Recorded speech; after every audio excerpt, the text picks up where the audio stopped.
ഇവിടെ പല മുതലാളിമാർക്കും ഏറ്റവും വലിയൊരു ആഗ്രഹം റെസ്റ്റോറൻറ്റ് തുടങ്ങുക എന്നുള്ളതാണ്.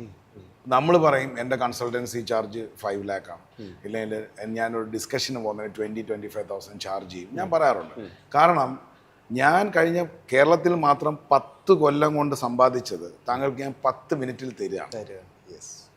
ഞാനൊരു പ്രശസ്തനായ ഒരു ലോയറുടെ അടുത്ത് ചോദിച്ചു, നിങ്ങൾ 40 സെക്കൻഡിന് 40,000 രൂപ വാങ്ങിക്കുന്നല്ലോ, 40 വർഷം ഉഴപ്പിപ്പാ, അതെ സുമ്മാവാ. 10 വർഷം കൊണ്ട് നമുക്ക് പറ്റിയതൊന്നും താങ്കൾക്ക് പറ്റാതിരിക്കാനാണ് നോക്കുക. ഇത് ചെയ്യുന്നതെന്ന് വെച്ച് കഴിഞ്ഞാൽ ഒരു ആർക്കിടെക്റ്റിനെ വിളിക്കും, അയാൾ പറയും ഇതിലേക്കൂടെ പൂ വരണം, അതിലേക്കൂടെ ആനയുടെ വെള്ളം വരണം, ഇതെല്ലാം കൂടെ ചെയ്ത് കുറെ 10-25-50 ലക്ഷം രൂപ മുടക്കും. മുടക്കി കഴിയുമ്പോഴത്തേക്ക് മനസ്സിലാവുന്ന ഇതിൻ്റെ ഡ്രെയിനേജ് പണിഞ്ഞിട്ടില്ല, വേസ്റ്റ് വാട്ടർ മാനേജ്മെൻറ്റ് ചെയ്തിട്ടില്ല, വാട്ടർ ഫിൽറ്ററിങ് ശരിയായിട്ടില്ല. അപ്പോൾ ബേസിക്കലി നിങ്ങൾ മനസ്സിലാക്കേണ്ട ഏത് റെസ്റ്റോറൻറ്റിൻ്റെയും ആത്മാവ് വീട് പോലെ തന്നെ അതിൻ്റെ അടുക്കളയാണ്. നിങ്ങൾ അടുക്കളയുടെ പ്രൊഡക്ഷൻ കപ്പാസിറ്റി എത്ര ചെയ്യാൻ പറ്റും, 50,000 പെർ ഡേ, 1 ലക്ഷം പെർ ഡേ, അതിനെ ബേസ് ചെയ്തിട്ടായിരിക്കും നിങ്ങൾ ടേബിൾ അറേഞ്ച്മെൻറ്റിലേക്ക് വരുന്നത്.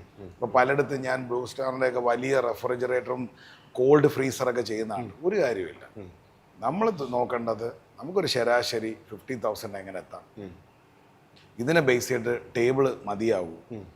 അപ്പോൾ ആ ഒരു ഷെഫ് കൺസൾട്ടൻസി ഞാൻ കൊടുക്കുന്നുണ്ട്, ഇല്ലേ നിങ്ങളെ സുഹൃത്തുക്കളടുത്ത് പറഞ്ഞ് ആ കിസീനുമായിട്ട് കണക്ട് ചെയ്ത്, ഇപ്പം കോണ്ടിനെൻ്റൽ ഷെഫിനെ വിളിച്ചിട്ട് കേരള കിസീൻ്റെ മെനു ഉണ്ടാക്കാൻ പറഞ്ഞിട്ട് കാര്യമില്ല.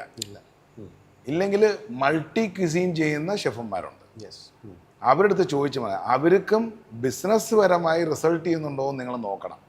ഇപ്പം 1 കിലോ ബീഫ് കുക്ക് ചെയ്ത് കഴിയുമ്പോൾ 800 ഗ്രാം ആവും, കറക്റ്റ് അല്ലേ? ഒരു പോർഷൻ 150 ഗ്രാം വെച്ച് കൊടുക്കുന്നതെന്ന് കരുതുക. ഇതിൽ ബാക്കിയുള്ള സ്ഥലത്താണ് എല്ല്, ജവ്, കൊഴുപ്പ്, 80 രൂപ കാണും. ഇങ്ങനെ മാന്തി അതിൽ നിന്ന് ഒരു 2 പീസ് എടുത്ത് തന്നിട്ട് എന്തൊരു പൊറോട്ടയും ബീഫാന്ന് പറയും. അത് വേവിക്കുന്നത് മൊത്തം പശുവിൻ്റെ കൊഴുപ്പിട്ടിട്ടാണ്. അതുകൊണ്ടാണ് ഭയങ്കര ടേസ്റ്റ് ഫീൽ ചെയ്യുന്നത്. ആ പൊറോട്ടയിലൊക്കെ ഇങ്ങനെ മഞ്ഞ കളറിൽ നെയ്യ് പോലെ പിടിച്ചിരിക്കും. കൈ കഴുകുമ്പോൾ സോപ്പിട്ട് കഴുകണം. ഇതിലും ഭേദം വിഷം വാങ്ങിച്ച് തിന്നൂടെ അല്ലേ? നിങ്ങൾ മനസ്സിലാക്കണം, നിങ്ങൾ ഫുഡ് ടേബിളിൽ വരുമ്പോൾ അപ്പോൾ അതനുസരിച്ചിട്ടുള്ള മെനു ക്ലെൻസ് ചെയ്ത് പ്രിപ്പയർ ചെയ്യുക. ഞാൻ നേരത്തെ പറഞ്ഞു, നല്ല 1 കിലോ മീറ്റ് വാങ്ങിക്കണമെങ്കിൽ, ബഫല്ലോ മീറ്റ് വാങ്ങിക്കണമെങ്കിൽ 450 രൂപ, 800 ഗ്രാമേ കിട്ടും.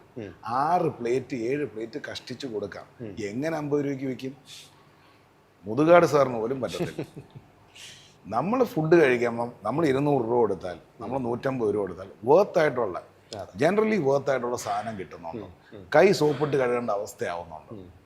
ചില ബിരിയാണിയൊക്കെ തിന്നു കഴിഞ്ഞാൽ 501 ബാർ സോപ്പിട്ട് കഴുകണം. ശരിക്കും ഭയങ്കര ടേസ്റ്റ്, ഭയങ്കര. എന്നിട്ട് അന്നത്തെ ദിവസം മൊത്തം 10 ലിറ്റർ വെള്ളം കുടിക്കണം. ഇതൊന്നും ആർക്കും ഒരു പരാതിയില്ല. 60 രൂപയ്ക്ക് ബിരിയാണി കിട്ടി. നിങ്ങൾ ചിന്തിച്ചു നോക്കണം, ഇത്രയും ഇലക്ട്രിസിറ്റി ബില്ലും ഇതെല്ലാം വെച്ചിട്ട് ഇദ്ദേഹത്തിന് അത് കൊടുക്കാൻ പറ്റും. പലയിടത്തും 3 രൂപ കടയുണ്ട്. ഞാൻ താങ്കൾക്ക് കടയിട്ട് തരാം, താങ്കൾക്ക് 3 രൂപയ്ക്ക് വിൽക്കാൻ പറ്റും. ഇപ്പോൾ യൂസ്ഡ് ഓയിലുകൾ തരും. നിങ്ങൾ ഒന്ന് ചിന്തിച്ചാൽ ഇതിൻ്റെ ഹൈജീനെ പറ്റിയും ചിന്തിച്ചു. അപ്പം ഈ റെസ്റ്റോറൻറ്റ് തുടങ്ങുന്ന വ്യക്തിത്വങ്ങൾ ചെറിയ ചെറിയ ടക്ക് ഷോപ്പുകൾ തുടങ്ങും. ഇപ്പോൾ അയാളെ 1 കോടി രൂപ ഉണ്ട്, അല്ലെങ്കിൽ 50 ലക്ഷം രൂപ ഉണ്ട്, അയാൾ 5 എണ്ണം തുടങ്ങണം. ചെറിയ ടക്ക് ഷോപ്സ് തുടങ്ങണം. അപ്പോൾ ഓരോ ഏരിയയിൽ ഇത് കവർ ചെയ്യാൻ പറ്റും. എന്നിട്ട് അതിനകത്ത് ഉപയോഗിക്കുന്ന റോ മെറ്റീരിയൽ, ഇപ്പോൾ താങ്കൾ ഈ കേർട്ടനെയും കണ്ടു കഴിഞ്ഞാൽ ഇവിടെ എനിക്ക് കംപ്ലീറ്റ് ഗ്ലാസ്സിൽ പേപ്പർ ഒട്ടിക്കാൻ തന്ന കൊട്ടേഷൻ 50,000 രൂപയാണ്. 8,000 രൂപയ്ക്കാണ് ഞാൻ കേർട്ടൻ ഇട്ടേക്കുന്നത്. 42,000 രൂപയുടെ ഡിഫറൻസ് ഉണ്ട്. അതും നല്ല ക്രിയേറ്റീവായിട്ട് അല്ലേ? അപ്പോൾ ഇങ്ങനെ മാറി ചിന്തിക്കുന്ന വ്യക്തിത്വങ്ങളുമായിട്ട് നമ്മളൊരു 25 ലാഖിൻ്റെ ബിസിനസ്സാണ് ചെയ്യുന്നതെങ്കിൽ നമ്മളൊരു 15 ലക്ഷം രൂപയ്ക്കകത്ത് വർക്ക് തീർത്ത് 10 ലക്ഷം രൂപ ബാക്കപ്പ് ഫണ്ടായിട്ട് വെച്ച് അതിന് ബ്ലോഗിങ് കാര്യങ്ങൾ, അതിൻ്റെ മാർക്കറ്റിങ്, അതിൻ്റെ ബ്രാൻഡ് വാല്യൂ കൂട്ടുന്ന കാര്യങ്ങൾ ചെയ്യാം. പിന്നെ ഓതൻറ്റിക് ആയിട്ടുള്ളതെന്ന് പറയുന്നത് നിങ്ങൾ ഷെഫും നിങ്ങളെ കോമി സ്റ്റാൻഡേർഡ്, നിങ്ങളെ കിച്ചൻ്റെ സ്റ്റാഫുകളാണ് നിങ്ങളെ ബിസിനസ്സിനകത്ത് ഏറ്റവും ഇമ്പോർട്ടൻറ്റ്. അതിലൊന്ന് നിങ്ങളായിരിക്കണം. നമുക്കറിയണം അല്ലേ? അറിയാം. 1 കിലോ ബീഫ് പോയി, 2 കിലോ ബീഫ് പോയി, ഇത് നിങ്ങൾ പഠിക്കണം. അതിപ്പോൾ എൻ്റെ അക്കാഡമിയിലാണെങ്കിലും എവിടെ ആണെങ്കിലും റെസ്റ്റോറൻറ്റ് തുടങ്ങുന്നതിന് മുമ്പ് ഒരു 3 മാസം വന്ന് കുറച്ച് പൈസ എനിക്ക് തന്ന് നിങ്ങളത് പഠിക്കണം. ആ പൈസ നിങ്ങൾക്ക് തന്നെ ലാഭം ഉണ്ടാവും. ഒരു ഹ്യൂജ് ലോസിൽ നിന്ന് കരകയറാം. ഇല്ല, അപ്പോൾ ഒന്നേ നിങ്ങൾ തുടങ്ങണമെന്ന് തീരുമാനിക്കും, ഇല്ലേ തുടങ്ങേണ്ട തീരുമാനിക്കും. അപ്പോൾ ഒരാൾ വന്നിട്ട് നിങ്ങൾക്ക് റീസൈക്കിൾ ബിന്നും മറ്റേതും പറഞ്ഞ കമ്പ്യൂട്ടറിനെ പറ്റി പറ്റിക്കുന്നതാണ്. പറ്റിക്കത്തില്ല. നിങ്ങൾക്ക് ഫുഡ് വേസ്റ്റ് എന്താണ്, വേസ്റ്റ് മാനേജ്മെൻറ്റ് എങ്ങനെ ഹാൻഡിൽ ചെയ്യണം, 1 കിലോ ബിരിയാണി റൈസിൽ എത്ര ബിരിയാണി വെക്കാൻ പറ്റും, ഇപ്പോൾ 4 ടേബിള് അല്ലെങ്കിൽ 10-12 ടേബിൾ വരുന്നു, ഇപ്പോൾ 4 ടേബിളിന് ഒരു സർവീസ് ബോയ്, 12 ടേബിളിന് 3 സർവീസ് ബോയ്, 3 സർവീസ് ബോയ്ക്ക് ഒരു റണ്ണർ, മനസ്സിലായില്ലേ, ഒരു റണ്ണറിന് 2 ഹെൽപ്പർ, ഇങ്ങനൊരു ഫോർമുലയുണ്ട് ഇതിന്. യെസ്.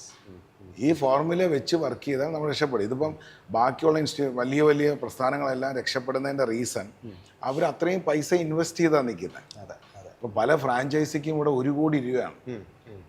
അത് കൊടുത്ത് ഒരാൾക്കാർ ആ ഫ്രാഞ്ചൈസി എടുക്കുന്നത് ആ സ്റ്റാഫ് മാനേജ്മെന്റിന്റെ കാൽക്കുലേഷൻ കറക്റ്റായിട്ട് ചെയ്തുകൊണ്ടാണ്. അവരുടെ അടുത്ത് ചെന്നിട്ട് പൈസ ഇല്ല, എനിക്ക് കടം തരണമെന്നില്ല, അവരപ്പോഴും പെട്ടിയും കടക്കെ എടുത്ത് പോകും അല്ലേ. ഹ്യൂജ് ബ്രാൻഡ്സ് ആരും നിൽക്കത്തില്ല. അപ്പം നമുക്ക് സസ്റ്റൈനബിലിറ്റി ഉണ്ടാകണം. ഇപ്പോൾ 1 വർഷം 2 വർഷത്തോളം നമുക്ക് സമയമെടുക്കും നമ്മൾ എസ്റ്റാബ്ലിഷ് ചെയ്ത് വരാൻ. പിന്നെ ഇവിടെ വേറൊരു മണ്ടത്തരം കാണിക്കുന്നതെന്ന് പറഞ്ഞാൽ റെസ്റ്റോറൻറ്റ് അങ്ങോട്ട് തുടങ്ങും, എന്നിട്ട് വലിയ താരങ്ങളെ കൊണ്ടുവന്ന് ഇനോഗ്രേറ്റ് ചെയ്യും. നിങ്ങൾ പ്രിപ്പയർഡ് ആണോ? നിങ്ങൾ ആദ്യം ഒരു സോഫ്റ്റ് ഓപ്പണിങ് ചെയ്യണം, എന്നിട്ട് നിങ്ങൾ പ്രിപ്പയർഡ് ആണോ, എന്നിട്ട് താരങ്ങളെ വിളിക്കുക. ഈ വരുന്നവരാരും നിങ്ങളെ കാണാനോ നിങ്ങളെ ഭക്ഷണം കഴിക്കാനോ അല്ല, താരത്തിനെ കാണാനോ. അവരുടെ ബ്രാൻഡ് വാല്യൂ കൂട്ടാൻ 25 ലക്ഷം രൂപയും 5 ലക്ഷം രൂപയും 10 ലക്ഷം രൂപ കൊടുത്തത്. നിങ്ങളുടെ ബ്രാൻഡ് വാല്യൂ കൂട്ടുന്ന താരങ്ങളെ നിങ്ങൾ ഇൻവൈറ്റ് ചെയ്യുക. അവർ നിങ്ങളുമായിട്ട് സോഷ്യൽ റെസ്പോൺസിബിലിറ്റി ഉണ്ടാവണം, നിങ്ങളുമായിട്ട് റെസ്പോൺസിബിലിറ്റി ഉണ്ടാവണം, നിങ്ങളെ ബിസിനസ് രക്ഷപ്പെടുന്നു എന്ന് പറയണം. ഈ എത്രയോ റെസ്റ്റോറൻറ്റുകൾ തുറന്ന താരങ്ങളുണ്ട് ഇവിടെ. അത് പൂട്ടിയിട്ട് ഒന്ന് അന്വേഷിച്ചിട്ട് പോലും എനിക്കറിയില്ല. അത് അവരുടെ none of their business actually. പക്ഷെ നിങ്ങൾ ബ്രാൻഡ് ചെയ്യുമ്പോൾ ശ്രദ്ധിക്കേണ്ടത് നിങ്ങൾക്ക് ഗുണം ചെയ്യുന്ന ആൾക്കാരെ കൂടെ നിർത്തുക. അത് സിനിമാ താരമായാലും ശരി, ഷെഫന്മാരായാലും ശരി, ആരായാലും ശരി. നാളെ ഒന്ന് വിളിച്ചാൽ ഫോൺ എടുക്കണം, ഒരു സംശയം ചോദിച്ചാൽ വേണം. ഇടയ്ക്കൊന്ന് വന്ന് അവർക്ക് വലിയ ചിലവൊന്നും ഇല്ലല്ലോ. ഇപ്പോൾ 25 ലാഖ് കൊടുത്തൊരു സെലിബ്രിറ്റിയെ കൊണ്ടുവരുന്നത്, അല്ലെങ്കിൽ 10 ലക്ഷം രൂപ കൊടുത്ത് ഒരു ക്രിസ്മസ് സമയത്ത് ഒരു വിസിറ്റ് കൂടെ അടിച്ച് ഈ റെസ്റ്റോറൻറ്റിനെ സപ്പോർട്ട് ചെയ്ത് കൊടുക്കണം. എൻ്റെ കാഴ്ചപ്പാടുള്ളതൊക്കെയാണ്. ഞാനിപ്പോൾ ഏത് റെസ്റ്റോറൻ്റാണ് ഞാൻ വിളിച്ച് അന്വേഷിക്കും, മക്കളെ എങ്ങനെ പോകണ്ട, അടിപൊളിയാണോ, ഇന്ന കാര്യം ശ്രദ്ധിക്കണം. കാരണം നമ്മൾ നമ്മൾ വിളക്കെത്തിച്ച് കൊടുത്തൊരു സ്ഥാപനം രക്ഷപ്പെട്ട് പോകണമെന്നുള്ളതാണ് നമ്മൾ ആഗ്രഹം. പിന്നെ നമ്മൾ പറയാതെ കേൾക്കാതെ പോയിട്ട് ചാണാക്കുഴി ചെന്ന് വേണം നമുക്കൊന്നും ചെയ്യാൻ. മലയാളികൾ കൂടുതലും ക്വാണ്ടിറ്റിയിലാണോ ക്വാളിറ്റിയിലാണോ ഫോക്കസ് ചെയ്യുന്നതെന്ന് എപ്പോഴും ഒരു ചർച്ചയാണ് സോഷ്യൽ മീഡിയയിൽ അടക്കം. എന്താണ് ഷെഫിന് അത് തോന്നിയിട്ടുള്ളത്? അത് ഞാൻ പിന്നെയും പറഞ്ഞല്ലോ, നമ്മളെ genetic engineering, money makes you rich, blood makes you royal എന്നാണ്. പണം കൊണ്ടൊരിക്കലും നമുക്ക് നമ്മളെ ക്വാളിറ്റി കൂട്ടാൻ പറ്റില്ല. രക്തത്തിൽ വരണം.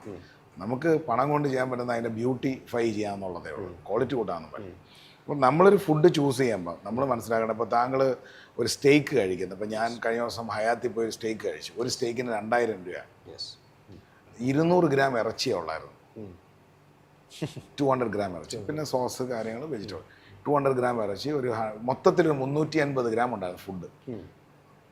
മാഷ് പൊട്ടറ്റോസ് ഒരു 80 ഗ്രാമോളം, വെജിറ്റബിൾസ് എല്ലാം ഇതെല്ലാം വെച്ചാൽ 350 ഗ്രാം, 2000 രൂപ വാങ്ങിച്ചു. കാരണം എനിക്ക് ആ ടെൻഡർലോയിൻ മീറ്റ് കിട്ടണം, അത് കഴിക്കുമ്പം ജ്യൂസി ആയിരിക്കണം, മീഡിയം റയർ ആയിരിക്കണം, എനിക്ക് ആ മാഷ് പൊട്ടറ്റോസ് വിത്ത് ബട്ടർ കിട്ടണം. So end of the day അത് എൻ്റെ ക്വാളിറ്റിയോ ഇല്ല എൻ്റെ ചിന്താഗതിയിലോ I don't feel it expensive. അപ്പോൾ എനിക്കൊരു മുഗൾ ബിരിയാണി കഴിക്കണം. അപ്പോൾ ബ്രദർ എന്നെ വിളിക്കുകയാണ്, കുങ്കുമപ്പൂ വെച്ച് വേണം ബിരിയാണി ചെയ്യാൻ, അതാണ് ബിരിയാണിയുടെ peak, pinnacle of biryani. Jasmine rice വേണം, ഏറ്റവും നല്ല ഗീ ആയിരിക്കണം യൂസ് ചെയ്യണം, റോസ് വാട്ടർ മാൻഡേറ്ററി ആണ്, ചിക്കൻ വെൽ മാരിനേറ്റഡ് ആയിരിക്കണം, ബിരിയാണിയുടെ കൂടെ എനിക്ക് ഈത്തപ്പഴം അങ്ങനെ എന്തെങ്കിലും സൈഡ് ഇത് വേണം. ആ biryani will be very expensive. അതിനകത്ത് നമ്മൾ അണ്ടിപ്പരിപ്പ് ചേർക്കും, മുന്തിരിങ്ങ ചേർക്കും, അത് ഗാർണിഷ്ഡ് വിത്ത് സാഫ്രൻ ഫ്ലവേഴ്സ്. ഈ ബിരിയാണിക്ക് ഇവിടെ 150 രൂപയ്ക്ക് കൊടുക്കണമെന്ന് പറഞ്ഞാൽ പറ്റും. നമ്മൾ എവിടെ നിന്ന് എങ്ങനെ ബിരിയാണി കഴിക്കുന്നു. ഇപ്പോൾ റോഡ് സൈഡിൽ ഒരു ബിരിയാണി 100 രൂപയ്ക്ക് വിൽക്കുന്നെങ്കിൽ ഇതേപോലത്തെ റെസ്റ്റോറൻറ്റിൽ 200 രൂപയ്ക്ക് വിൽക്കണം. കറക്റ്റ്. അപ്പോൾ ഇതേ കണക്കത്തെ റെസ്റ്റോറൻറ്റിൽ അങ്ങനെയാണെങ്കിൽ നിങ്ങൾ കയറരുത്, 100 രൂപയുടെ ബിരിയാണി കഴിച്ചിട്ട് പോവാം. ഈ റെസ്റ്റോറൻറ്റിൽ വരുമ്പം 200 രൂപയുടെ ബിരിയാണിയെ എങ്ങനെ ബ്യൂട്ടിഫൈ ചെയ്ത് 250 ആക്കി ഏറ്റവും പ്രീമിയം രീതിയിൽ എങ്ങനെ കഴിച്ചിട്ട് പോവാം. അപ്പോൾ ഞാനിഞ്ഞ് വിളിക്കും, ഞാൻ വിളിച്ചു പറയുമ്പോൾ ബിരിയാണി ദമ്മാണോ? അല്ല സർ, ഇപ്പോൾ സെറ്റ് ചെയ്യുന്നതാണോ? ഓക്കെ നൈസ്, എനിക്ക് ബോൺ പീസ് വെച്ച് തരണം, ഒരു എക്സ്ട്രാ പീസ് കൂടെ വെച്ചോ, എഗ് ഉണ്ടോ? മാൻഡേറ്ററി ആണ്, എനിക്കൊരു ബോയിൽഡ് എഗ് ആണ്. റൈത്ത ആണോ അതോ വിനീഗർ സാലഡാണോ? എനിക്ക് റൈത്ത ചെയ്താൽ you charge me 50 rupees extra. കഴിച്ച് വല്ലതും പറയാൻ പറ്റും. ഇത് ഓരോരുത്തരുടെ തോട്ട് പ്രോസസ്സാണ്.